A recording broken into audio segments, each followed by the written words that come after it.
Greetings survivors and friends, SHADOWFRAX here again with all the latest Rust developments, where today we have a lot of changes and new stuff to go through, including command blocks, new hemp, and boxes on shelves. But first, a couple of tantalizing new features have appeared in the commits this week that you definitely need to know about, especially if you have friends.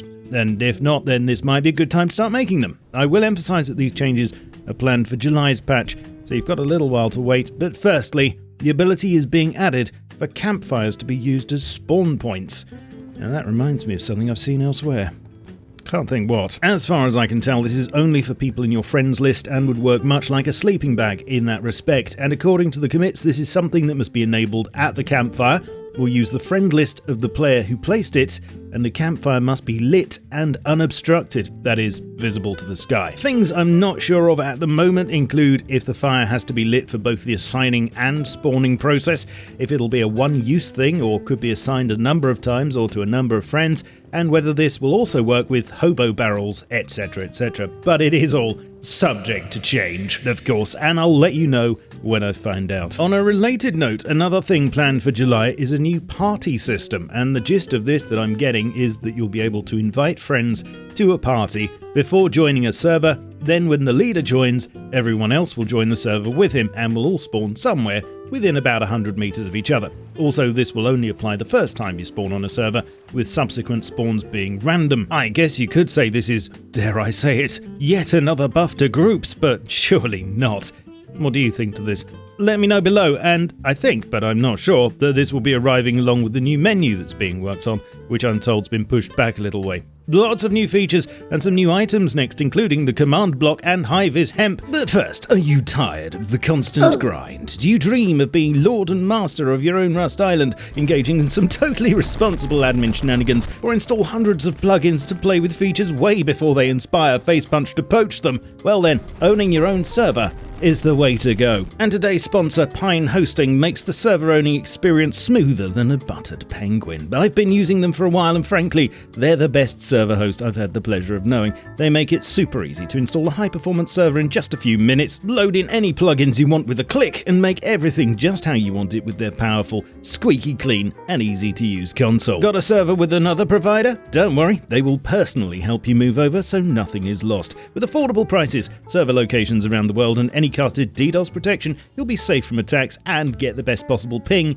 helping your server rank higher. There's never been a better time to get your own server, and the best part right now is you can get an extra 30% off with code SHADOWFRAX and my link in the description and pinned comment. Back to the video, and something's managed to escape the Hack Week event horizon this week and is now on staging for you to test. This is an admin only item, but a welcome one, and if you're familiar with generic block-based survival games, it'll come as no surprise. The command block can be hooked up to any trigger, button, switch, etc, and can be programmed to execute any server-side command. Client-side ones aren't possible, but maybe in the future. So, for instance, I can turn on a storm with a pressure pad, or make everything sunny again with a switch. How about some sea level rise with a target? Or I can make it go back down again. Each block has a pass-through too, so you can make a few changes all at once if you like, and there are a couple of convars to go with that, as you can see here. One to enable or disable their use, and another that, if enabled, allows commands that require a player to run them, such as changing wallpaper in the radius around you. Something else new on staging is this, a brand new, upgraded high-vis version of Hemp, complete with a flower on top, which is designed to make it a lot easier to see in the jungle, for instance. And short of putting a flashing light on top of it, this should be a big quality of life boost for everyone.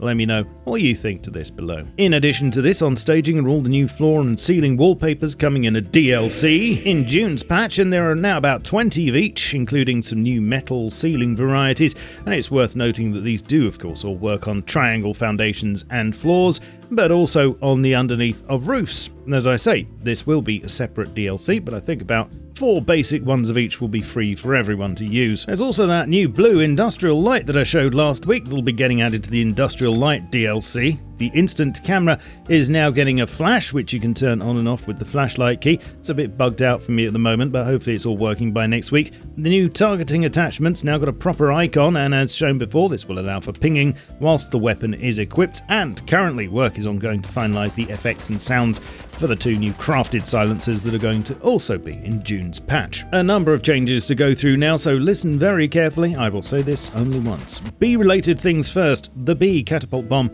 is being moved to the Tier 2 tech tree. Destroying a beehive with a nucleus in it will spawn a swarm, consuming the nucleus.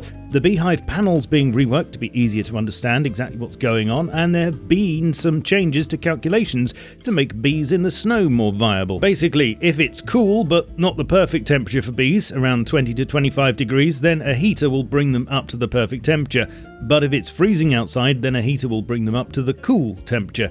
This lets you get some consistent heat all around while staying balanced. Regular grass biome will always be the best, but if you're up a mountain or in the snow, then you can keep things more stable with a heater. In other changes, the cooking workbench is being moved to the Tier 2 tech tree, with the mixing table staying on Tier 1. Black raspberry stack size is increasing to 20. Propane explosive bombs will no longer require explosives to craft, just raw ingredients. And food spoiling's being added to lots of other foods, with a 48-hour real-time spoil rate for mushrooms, apples, cactus flesh, eggs, all berries, corn, pumpkin and potatoes. In no particular order, other changes coming include static electric heaters at the oil rigs in Rattown now providing comfort. Bikes will only show fuel storage when looking down. There's a fix for hobo barrels missing wood when being deployed. Rugs are being made easier to pick up, and small boxes are now officially being allowed on wall shelves. Huzzah. Waterwell vendors will now sell advanced harvesting and crafting teas. F7 will now open the cheetah report panel directly, and you'll be able to switch into the bug report panel at the bottom. Camera roll is entirely being removed on the boogie board and inner tube. There's also a convar to allow you to turn it off on the DPV2 if you like. The Spatially Aware Gentleman Club's been applied on staging, and this means that dark volumes such as tunnels and rooms will appear dark from the outside too, and this is being added to all monuments, tunnels, caves, etc. I think it really does make quite a difference, and I'm told this is not something you're going to be able to turn off, as it would give some players an advantage, but let me know what you think below. Some changes coming to the jungle include a fix for trees respawning whilst a player was standing on the stump, new rock formations to increase ore nodes in the jungle, and the jungle biome being centered on Tier 0 now, with temperate biomes to the side of it. As you may recall, players will no longer spawn in the jungle biome for obvious reasons, so this is designed to split actual spawn zones up a bit. And in some changes to weaponry, MP5 durability is being increased a bit, but bow and blowpipe turrets are being nerfed with reduced damage and increased reload times when placed in a turret. Okay, now on to what the team are working on further ahead, and in July we should see spatial biome fog getting added, which I believe will be specific to whichever biome you're in.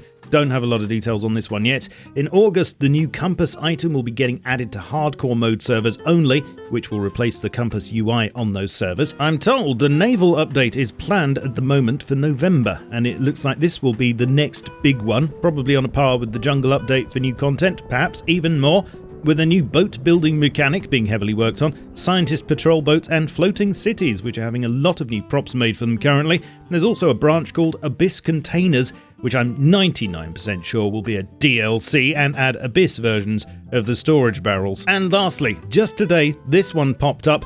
Manny the Mannequin looks like he'll be also escaping from Hack Week Limbo, as work is happening to add him, and this I believe will be some kind of dummy for displaying / organising armour sets, maybe even using as a decoy, who knows.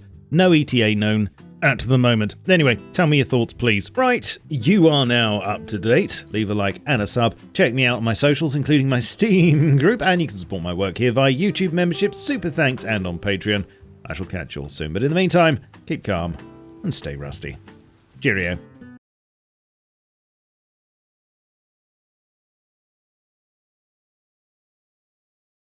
But a welcome one